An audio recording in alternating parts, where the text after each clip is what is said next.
ಯಾದಗಿರಿ ಜಿಲ್ಲೆಯ ಹುಣಸಗಿ ತಾಲೂಕಿನ ಅಗ್ನಿ ಗ್ರಾಮದಲ್ಲಿ ವಿದ್ಯಾರ್ಥಿಗಳ ಪ್ರೋತ್ಸಾಹ ನೀಡುವ ಮಹತ್ವ ಕಾರ್ಯಕ್ರಮ ನಡೆಯಿತು. ಗ್ರಾಮದ ಸರ್ಕಾರಿ ಪ್ರೌಢಶಾಲೆ ಹಾಗೂ ಸರ್ಕಾರಿ ಪ್ರಾಥಮಿಕ ಶಾಲೆಯ 7ನೇ ತರಗತಿ ಮತ್ತು ಎಸ್ಎಸ್ಎಲ್ಸಿ ವಿದ್ಯಾರ್ಥಿಗಳಿಗೆ ಪರೀಕ್ಷಾ ಪ್ಯಾಡ್ಗಳನ್ನು ವಿತರಿಸಲಾಯಿತು. ಶಿಕ್ಷಣಾಭಿಮಾನಿ ಯುವಕ ದಶರಥ್ ಗೌಂಡಿ ಅವರು ತಮ್ಮ ತಂದೆ ದಿವಂಗತ ಅರ್ಜುನ್ ಗೌಂಡಿ ಉಪ್ಪಾರ್ ಅವರ ಸ್ಮರಣಾರ್ಥವಾಗಿ ಈ ಕಾರ್ಯಕ್ರಮವನ್ನು ಹಮ್ಮಿಕೊಂಡಿದ್ದರು.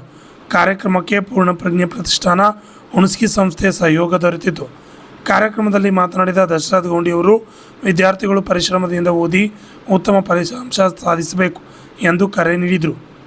ಇದೇ ವೇಳೆ ಎಸ್ಎಸ್ಎಲ್ಸಿ ಪರೀಕ್ಷೆಗೆ ಹಾಜರಾಗುತ್ತಿರುವ 10ನೇ ತರಗತಿ ವಿದ್ಯಾರ್ಥಿಗಳಿಗೆ ಶುಭ ಕೋರಿದರು.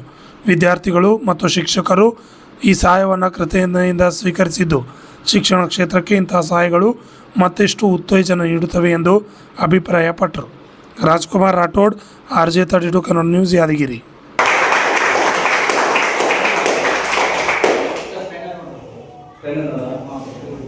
ಜೊತೆಗೆ ನಿಮ್ಮ ಪೆನ್ನುಗಳನ್ನು ಕೂಡ ಕೊಟ್ಟಿದ್ದಾರೆ. ಪೆನ್ನುಗಳನ್ನ ಒಂದು ದಿವಸ ಬರೀರಿ, ಆಮೇಲೆ ಎಕ್ಸಾಮ್ ತಗೊಂಡು ಹೋಗ್ರಿ.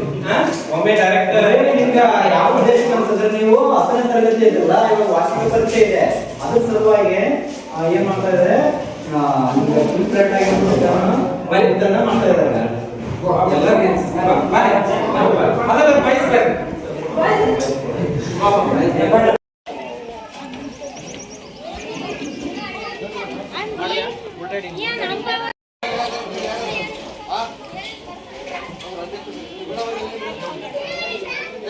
Girls.